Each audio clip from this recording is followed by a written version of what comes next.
बिल्कुल काबे के सामने नमाज पढ़ते हुए बैतुल्लाह शरीफ के बिल्कुल सामने नमाज की अदायगी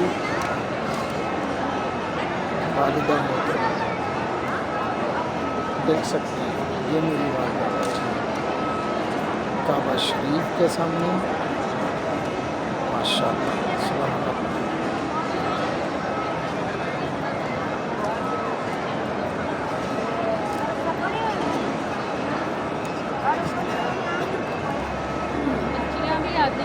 इसे कहते हैं रहमत दा परनाला, रहमत का परनाला।